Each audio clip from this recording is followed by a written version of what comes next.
JEE exam എഴുതുന്ന കുട്ടികളുടെ എല്ലാം ഫസ്റ്റ് 2 ചോയ്സസ് എന്ന് പറയുന്നത് IITs അല്ലെങ്കിൽ NITs ആണ്. എന്നാൽ അത് കൂടാതെ തന്നെ ഇന്ത്യയിൽ നിങ്ങൾ മേ ബി കേട്ടിട്ടില്ലാത്ത മറ്റൊരു പ്രീമിയർ ഇൻസ്റ്റിറ്റ്യൂട്ടിനെയാണ് ഇന്ന് പരിചയപ്പെടുത്താൻ പോകുന്നത്. IIST ആണ്, Indian institute of space science and technology. നമ്മൾ ഗഗൻയാൻ പോലെയുള്ള അല്ലെങ്കിൽ ചന്ദ്രയാൻ പോലെയുള്ള മിഷൻസിനെ കുറിച്ചൊക്കെ വായിക്കുമ്പം ചിലരെങ്കിലും ചിന്തിക്കാറുണ്ട് അത്തരത്തിലുള്ള മിഷൻസിൻ്റെ ഭാഗമായിട്ട് ISROയിലൊക്കെ വർക്ക് ചെയ്യാൻ പറ്റിയിരുന്നെങ്കിൽ എന്ന് സ്വപ്നം കാണുന്ന കുട്ടികളുണ്ട്. അപ്പോൾ അങ്ങനത്തെ ഡ്രീംസ് ഉള്ള സ്പേസ് സയൻസും മറ്റും പഠിക്കാനും അത്തരത്തിലുള്ള ഓർഗനൈസേഷൻസിൽ വർക്ക് ചെയ്യാനും ആഗ്രഹിക്കുന്ന കുട്ടികൾക്ക് വേണ്ടിയിട്ടുള്ള സ്ഥാപനമാണ് IIST. അപ്പോൾ ഇത് ഇന്ത്യയിൽ നിന്നല്ല ഏഷ്യയിൽ തന്നെ സ്പേസ് സയൻസ് ആൻഡ് ടെക്നോളജി പഠിപ്പിക്കുന്ന വളരെ ചുരുക്കം ഇൻസ്റ്റിറ്റ്യൂട്ടുകളിൽ ഒന്നാണ് IIST. ഇതിൻ്റെ ലൊക്കേഷൻ പോലും ഈവൻ കേരളത്തിലുള്ള നമുക്ക് പോലും പല ആളുകൾക്കും അറിയില്ല എന്നുള്ളതാണ്. അപ്പോൾ നമ്മുടെ തലസ്ഥാനമായിട്ടുള്ള ട്രിവാൻഡ്രത്താണ് IISTയുടെ ക്യാമ്പസ്, ഇന്ത്യയിലെ ആകെ ഉള്ള ഒരേ ഒരു IIST ക്യാമ്പസ് സിറ്റുവേറ്റ് ചെയ്യുന്നത്. സോ ഇന്ന് നമ്മൾ ഡിസ്കസ് ചെയ്യാൻ പോകുന്നത് Indian institute of space science and ടെക്നോളജിയെക്കുറിച്ചാണ്. ഇവിടുത്തെ ഓപ്പർച്യൂണിറ്റീസ് എന്തൊക്കെയാണ്, ഇവിടുത്തെ അഡ്മിഷൻ ഡീറ്റെയിൽസ് എന്തൊക്കെയാണ് എന്നുള്ള കാര്യങ്ങളാണ് നമ്മൾ നോക്കാൻ പോകുന്നത്. അപ്പോൾ ആദ്യമായിട്ട് എഞ്ചിനീയറിംഗ് കോഴ്സുകളുടെ എഞ്ചിനീയറിംഗ് ഇൻസ്റ്റിറ്റ്യൂട്ടുകളുടെ ലിസ്റ്റിൽ 48th റാങ്കാണ് നമ്മുടെ IISTക്ക് ഉള്ളത്. എന്നാൽ ഓവറോൾ റാങ്കിൽ കുറച്ചും കൂടെ മുകളിലാണ് ആരുള്ളത്, IIST ക്യാമ്പസ് ഉള്ളത്. ആൻഡ് ഇതാണ് നമ്മുടെ തിരുവനന്തപുരം ലൊക്കേറ്റ് ചെയ്തിട്ടുള്ള സ്വന്തമായിട്ട് തന്നെ നല്ലൊരു ക്യാമ്പസും അത്യാവശ്യം സ്പേഷ്യസ് ആയിട്ടുള്ള ഒരുപാട് ഏക്കറിൽ സിറ്റുവേറ്റ് ചെയ്യുന്ന ക്യാമ്പസ് തിരുവനന്തപുരത്താണുള്ളത്. അതിൽ ഒരുപാട് ഫെസിലിറ്റീസ് നമുക്കറിയാം. IISTയിൽ സ്പേസ് സയൻസ് ആൻഡ് ടെക്നോളജി പറയുമ്പം പഠിക്കുന്ന സമയത്ത് എന്തായാലും ഒരുപാട് റിസർച്ച് ഫെസിലിറ്റീസ് അവിടെ ഉണ്ടായിരിക്കും, ഒരുപാട് ലാബ് ആക്ടിവിറ്റീസ് അവിടെ ചെയ്യേണ്ടി വരും എന്നുള്ള കാര്യത്തിൽ ഒരു സംശയം വേണ്ട. അപ്പോൾ അതിലൊക്കെ വേൾഡ് ക്ലാസ് ഫെസിലിറ്റീസ് IISTയിൽ ഓൾറെഡി അവൈലബിൾ ആണ് എന്നുള്ളതാണ് ഇതിൻ്റെ പ്രത്യേകത. ഒരിക്കലും ഇത്തരത്തിലുള്ള ഓപ്പർച്യൂണിറ്റീസ് നമുക്ക് വേറെ ഒരു ക്യാമ്പസിലും കിട്ടില്ല എന്നുള്ളതാണ്, especially space science and technology എന്ന് പറയുന്ന ഫീൽഡിൽ. അപ്പോൾ ഇവിടെ ഓഫർ ചെയ്യുന്ന കോഴ്സസ് BTech 4 വർഷത്തെ BTech പ്രോഗ്രാമുകൾ എയ്റോസ്പേസ് എഞ്ചിനീയറിംഗും അതുപോലെ തന്നെ electronics and communication engineering with avionics എന്ന് പറയുന്നൊരു സ്പെഷ്യലൈസേഷൻ ഉണ്ടായിരിക്കും. ഈ 2 BTech പ്രോഗ്രാമുകളാണ് IISTയിൽ ഓഫർ ചെയ്യുന്നത്.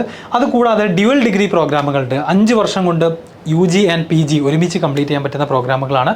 അതിൽ എഞ്ചിനീയറിംഗ് ഫിസിക്സിൻ്റെ കൂടെ എഞ്ചിനീയറിംഗ് ഫിസിക്സ് എന്ന് പറയുന്ന UG പ്രോഗ്രാമിൻ്റെ കൂടെ MSc അല്ലെങ്കിൽ MTech ഈ പറയുന്ന താഴെ കൊടുത്തിട്ടുള്ള പ്രോഗ്രാമുകൾ നമുക്ക് കംപ്ലീറ്റ് ചെയ്യാവുന്നതാണ്. അപ്പോൾ 4 വർഷത്തെ എഞ്ചിനീയറിംഗ് ഫിസിക്സിൻ്റെ കൂടെ 2 വർഷത്തെ PG കോഴ്സസ് കമ്പൈൻ ചെയ്തുകൊണ്ട് 5 വർഷം കൊണ്ട് നമുക്കത് കംപ്ലീറ്റ് ചെയ്യാം. ഏതൊക്കെയാണത്? Astronomy and astrophysics. നിങ്ങൾ ബ്ലാക്ക് ഹോൾസിനെ കുറിച്ചൊക്കെ വീഡിയോസ് കാണുമ്പോൾ ചിന്തിക്കാറുണ്ടാവും ഇതൊക്കെ എവിടെ പോയിട്ടാണ് പഠിക്കാൻ പറ്റുക എന്നുള്ളത്.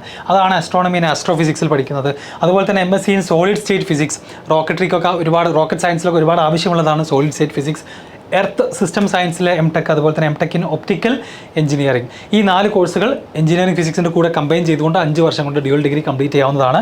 There is no exit option with a BTech degree in engineering physics. അപ്പോൾ എഞ്ചിനീയറിംഗ് ഫിസിക്സിൽ എന്തില്ല, എഞ്ചിനീയറിംഗ് ഫിസിക്സ് ഈ ഒരു ഡ്യുവൽ ഡിഗ്രി പ്രോഗ്രാമിൽ നിങ്ങൾ ജോയിൻ ചെയ്ത് കഴിഞ്ഞിട്ട് പിന്നെ എഞ്ചിനീയറിംഗ് ഫിസിക്സ് മാത്രം കംപ്ലീറ്റ് ചെയ്ത് 4 വർഷം കൊണ്ട് പുറത്തിറങ്ങുക എന്ന് പറയുന്ന ഓപ്ഷൻ ഇല്ല.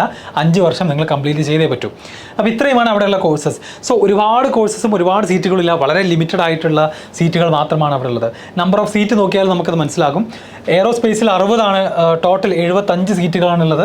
അതുപോലെ ഇലക്ട്രോണിക്സ് ആൻഡ് കമ്മ്യൂണിക്കേഷൻ എഞ്ചിനീയറിംഗ് എന്ന് പറയുന്ന BTechലും 75 സീറ്റുകളുണ്ട്. ഡ്യുവൽ ഡിഗ്രിയിൽ ടോട്ടൽ 24 സീറ്റുകളാണ് ഓരോ വർഷവും അഡ്മിറ്റ് ചെയ്യുന്നത്. അപ്പോൾ ഒരു വർഷം ഒരു അക്കാഡമിക് ഇയറിൽ അവിടെ ജോയിൻ ചെയ്യുന്ന കുട്ടികളുടെ എണ്ണം 174 ആണ്. അപ്പോൾ IITസും NITs ഒക്കെ പോലെ 100 കണക്കിന് ഒരുപാട്, അതായത് 800-1000 കുട്ടികളൊക്കെ ഒരു വർഷം എൻ്റർ ചെയ്യുന്ന ഒരു സ്ഥാപനമല്ല. ബട്ട് 174 ആണ് അവിടുത്തെ നമ്പർ എന്ന് പറയുന്നത്. ഇതിൽ prime ministers special scholarship scheme for Jammu and Kashmir സ്റ്റുഡൻസിന് അവൈൽ ചെയ്യാൻ പറ്റും. അതുപോലെ തന്നെ പെൺകുട്ടികൾക്ക് സൂപ്പർ ന്യൂമററി സീറ്റിനെ കുറിച്ച് നിങ്ങൾ കേട്ടിട്ടുണ്ടായിരിക്കും. നമ്മുടെ ചാനലിൽ തന്നെ മറ്റൊരു വീഡിയോ ചെയ്തിട്ടുണ്ട്. IITസിലും NITസിലൊക്കെ പെൺകുട്ടികൾക്ക് സൂപ്പർ ന്യൂമററി സീറ്റ്സ്, അതായത് ഈ അവൈലബിൾ ആയിട്ടുള്ള സീറ്റിൽ മിനിമം 20% പെൺകുട്ടികൾക്ക് മെറിറ്റിൽ ചേരാൻ പറ്റിയിട്ടില്ല എന്നുണ്ടെങ്കിൽ അഡീഷണൽ സീറ്റ് അലോക്കേറ്റ് ചെയ്തുകൊണ്ട് പെൺകുട്ടികളെ അഡ്മിറ്റ് ചെയ്യുന്നതാണ്. ഓക്കെ, സോ ഗേൾസിന് ഈ പറയുന്ന IITs ആവട്ടെ, NITs ആവട്ടെ, IIST ആവട്ടെ, ഇതുപോലുള്ള പ്രീമിയർ സ്ഥാപനങ്ങളിലൊക്കെ അഡ്മിഷൻ കിട്ടാൻ ആക്ച്വലി ബോയ്സിനേക്കാൾ എന്താണ് ഈസി ആണെന്നുള്ളതാണ് യാഥാർത്ഥ്യം. സോ ഇതിലേക്കുള്ള അഡ്മിഷൻ, ഈ ഒരു സ്ഥാപനത്തിലേക്കുള്ള അഡ്മിഷൻ JEE അഡ്വാൻസ്ഡ് എക്സാമിൻ്റെ റിസൾട്ടിനെ ബേസ് ചെയ്തുകൊണ്ട് അഡ്മിറ്റ് ചെയ്യാറുണ്ട്. Separate rank list JEE advanced മാർക്കിനെ ബേസ് ചെയ്തുകൊണ്ട് തയ്യാറാക്കും. അങ്ങനെ അഡ്മിഷൻ പ്രൊസീജിയർ നടക്കാറുണ്ട്. അതിൽ 14% മാർക്ക് ടോട്ടൽ അഗ്രിഗേറ്റ് ആയിട്ട് വേണം. 3% വീതം ഓരോ സബ്ജക്റ്റിലും വേണം. നമുക്കറിയാം JEE അഡ്വാൻസ്ഡ് ഒരു ലോ സ്കോറിംഗ് എക്സാമാണ്. അതിൽ 50%ഉം 80% ഒക്കെ വാങ്ങാമെന്ന് പറഞ്ഞാൽ വളരെ ബുദ്ധിമുട്ടാണ്. അപ്പോൾ ഇവിടെ മിനിമം കട്ട് ഓഫ് നിങ്ങൾ നോക്കിയാൽ തന്നെ കാണാൻ പറ്റും. ടോട്ടൽ പേപ്പറിൽ 14%, ഓരോ പേപ്പറിലും ഇൻഡിവിജ്വലി 3% മാർക്കുമാണ് മിനിമം കട്ട് ഓഫ്. ഓക്കെ, അത് ഓർത്ത് വെക്കുക. അപ്പോൾ മെയിൻലി JEE അഡ്വാൻസ് എക്സാമിൻ്റെ റിസൾട്ടിൽ നിന്ന് നമുക്കറിയാം ഡയറക്റ്റ്ലി IITസിലേക്ക് അഡ്മിഷൻ കിട്ടും. അതുകൂടാതെ തന്നെ IIScയിലേക്ക് അഡ്മിഷൻ എടുക്കാറുണ്ട്. അതുപോലെ തന്നെ ഇപ്പോൾ IISTയിലേക്കുള്ള അഡ്മിഷനും കിട്ടും. ഇനി ഇവിടെ പഠിക്കുന്ന സമയത്ത് തന്നെ ഒരുപാട് പ്ലേസ്മെൻറ്റും ഇൻറ്റേൺഷിപ്പ് ഓപ്പർച്യൂണിറ്റീസും കിട്ടാറുണ്ട്. കുറച്ച് എക്സാമ്പിൾസ് ആണ് ഇതിൻ്റെ ഫുൾ ഡീറ്റെയിൽസിലേക്ക് നമ്മൾ പോകുന്നില്ല.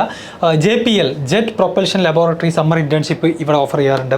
Top performance can do MS in California institute of technology, നമ്മുടെ കാൽടെക് എന്നറിയപ്പെടുന്ന ലോകത്തിലെ തന്നെ ടോപ്പ് 10 ഇൻസ്റ്റിറ്റ്യൂട്ടുകളൊന്നാണ് കാൽടെക്. അവിടെ പോയിട്ട് എന്ത് ചെയ്യാൻ പറ്റും? ഈ പറയുന്ന സമ്മർ ഇൻറ്റേൺഷിപ്പ് മറ്റും ചെയ്യാൻ പറ്റുന്ന ടോപ്പ് പെർഫോമൻസിന് എല്ലാവർക്കും അല്ല, അതിനുള്ള ഓപ്പർച്യൂണിറ്റി ഉണ്ടായിരിക്കും. അതുപോലെ തന്നെ absorption of students by ISRO or DOS department of space. ഇവിടെ പഠിച്ചിറങ്ങുന്ന കുട്ടികൾക്ക് നേരിട്ട് ISROയിലേക്കും DOSയിലേക്കും ജോലി കിട്ടുന്നുള്ളതാണ്. നേരിട്ട് ISROയിലേക്ക് ഒരു സയൻറ്റിസ്റ്റ് ആയിട്ട് നിങ്ങൾക്ക് ജോയിൻ ചെയ്യാൻ പറ്റും. അത് വളരെ റെയർ ആയിട്ട് ചില കോളേജുകളിൽ മാത്രം കിട്ടുന്ന ഒരു ഓപ്പർച്യൂണിറ്റിയാണ്. അല്ലാത്ത ആളുകൾക്ക് പബ്ലിക്കലി എല്ലാവരും ചെയ്യുന്ന പോലെ തന്നെ ISRO വേക്കൻസി ഉണ്ടാകുന്ന സമയത്ത് നമ്മൾ എക്സാമൊക്കെ എഴുതി ഇൻ്റർവ്യൂ വഴിയോ അങ്ങനെ ഒരുപാട് ഒരു ലോങ് പ്രോസസ്സാണ്, ഒരുപാട് ഹൈ കോമ്പറ്റീഷൻ ഉണ്ടായിരിക്കും. എന്നാൽ ഇവിടെ പഠിക്കുന്ന കുട്ടികൾക്ക് ഡയറക്റ്റ് ആയിട്ട് ISROയിലേക്ക് പ്ലേസ്മെൻറ്റ് കിട്ടാറുണ്ട്. അത് കൂടാതെ തന്നെ ഒരുപാട് സ്ഥാപനങ്ങൾ എന്ത് ചെയ്യാറുണ്ട്? IIST വിസിറ്റ് ചെയ്യാറുണ്ട് എല്ലാ വർഷവും പ്ലേസ്മെൻറ്റ്സിന് വേണ്ടിയിട്ട്. ഇൻ്റർനാഷണലി ഫേമസ് ആയിട്ടുള്ളതും അതുപോലെ തന്നെ നാഷണൽ ലെവലിലും അറിയപ്പെടുന്ന ഒത്തിരി സ്ഥാപനങ്ങൾ വരാറുണ്ട്. ഇവിടുത്തെ ഫീസും സ്കോളർഷിപ്പും നമ്മൾ നോക്കുകയാണെന്നുണ്ടെങ്കിൽ ഒരു സെമസ്റ്ററിന് 91,700 ആണ് total fees, including tuition, hostel, mess, അതുപോലെ തന്നെ എല്ലാ ഫീസും ഇൻക്ലൂഡ് ചെയ്തുകൊണ്ട് 91,700 ആണ് ഒരു സെമസ്റ്ററിലെ ഫീസ്. അപ്പോൾ നിങ്ങൾ കാൽക്കുലേറ്റ് ചെയ്ത് നോക്കുക. ഒരു BTech എന്ന് പറഞ്ഞു കഴിഞ്ഞാൽ 4 വർഷം 8 സെമസ്റ്ററാണ്, 8 × 9 എന്ന രീതിയിൽ വരും. 7 lakh above ആണ് ടോട്ടൽ ഫീസ് വരിക.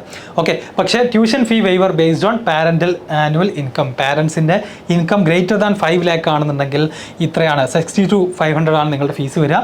Less than or equal to 5 lakh ആണെന്നുണ്ടെങ്കിൽ 20,850 കൊടുത്താൽ മതി. ലെസ് ദാൻ 1 lakh ആണ് നിങ്ങളുടെ ഫാമിലി ആനുവൽ ഇൻകം എന്നുണ്ടെങ്കിൽ നോ ട്യൂഷൻ ഫീ, നിങ്ങൾക്ക് ട്യൂഷൻ ഫീ കൊടുക്കേണ്ട ആവശ്യമേ ഇല്ല. അതുപോലെ തന്നെ ഇത് ട്യൂഷൻ ഫീൻ്റെ വെയ്വറാണ്. അപ്പോൾ ബാക്കി ഹോസ്റ്റൽ ഫീസും മെസ് ഫീസൊക്കെ ഉണ്ടായിരിക്കും. ഇത് ട്യൂഷൻ ഫീയുടെ വെയ്വറാണ് ഈ പറയുന്നത്. SC ST സ്റ്റുഡൻസിന് ഇവിടെ ട്യൂഷൻ ഫീസേ ഇല്ല. SC ST കാറ്റഗറിയിൽ പെടുന്ന കുട്ടികൾക്ക് ട്യൂഷൻ ഫീസേ ഇല്ല. മറ്റ് ഫീസുകൾ മേ ബി മെസ് ഫീസും ഹോസ്റ്റൽ ഫീസും ഒക്കെയാണ് ഉണ്ടാവുക. അപ്പോൾ ഏകദേശം നമുക്ക് ഒരു ഐഡിയ കിട്ടിക്കാണും എത്രയാണ് ഇവിടുത്തെ ഫീസ്. അവിടുത്തെ സ്കോളർഷിപ്പിന് വേണ്ടിയുള്ള ഒരു മെത്തേഡ് ഫാമിലിയുടെ ആനുവൽ ഇൻകം നോക്കിയിട്ടാണ്. മെറിറ്റ് വഴിയുള്ള സ്കോളർഷിപ്പുകളുണ്ട്. Top 5 students admitted who have secured AIR All India rank up to 1000 JEE Advanced. JEE Advancedൽ 1000 റാങ്കിൻ്റെ ഉള്ളിൽ ഓൾ ഇന്ത്യ റാങ്ക് വരികയും ഈ കോളേജിലേക്ക് അഡ്മിറ്റ് ചെയ്തിട്ടുള്ള ആദ്യത്തെ ടോപ്പ് 5 കുട്ടികൾക്ക് full fee waiver for the first year. ആദ്യത്തെ വർഷം അവർക്ക് ഫീസേ അടക്കണ്ട. ഓക്കെ, അപ്പോൾ ഇത് ടോപ്പ് 5 മാത്രമല്ല, അവിടെ ജോയിൻ ചെയ്യുന്ന ടോപ്പ് 5. ഇനി maintain CGPA of 9 to get subsequent years. ബാക്കി വർഷങ്ങളിലും നിങ്ങൾക്ക് 9 CGPA, അത് അവിടുത്തെ ഒരു ഗ്രേഡിംഗ് സിസ്റ്റമാണ് കോളേജുകളിലെ. 10ൽ 9 CGPA നിങ്ങൾ വാങ്ങുകയാണെന്നുണ്ടെങ്കിൽ വിച്ച് ഇസ് എന്താ അത്ര ഈസി ഒന്നല്ല, നന്നായിട്ട് പഠിച്ചാൽ തന്നെ 9 കിട്ടുള്ളൂ. നിങ്ങൾക്ക് ബാക്കി വർഷങ്ങളിലും ഇതുപോലത്തെ സ്കോളർഷിപ്പുകൾ കിട്ടുമെന്നാണ് പറയുന്നത്. Students securing a CGPA of 9 or higher in a given semester, 50% tuition fee waiver in next semester. അപ്പോൾ ഇത് എല്ലാ കുട്ടികൾക്കും. ഇനി ബാക്കിയുള്ള എല്ലാവർക്കും ഒരു സെമസ്റ്ററിൽ 9 CGPA വാങ്ങിക്കഴിഞ്ഞാൽ അടുത്ത സെമസ്റ്ററിലെ ട്യൂഷൻ ഫീസിൽ നിന്നും 50% ഇളവുണ്ടായിരിക്കും.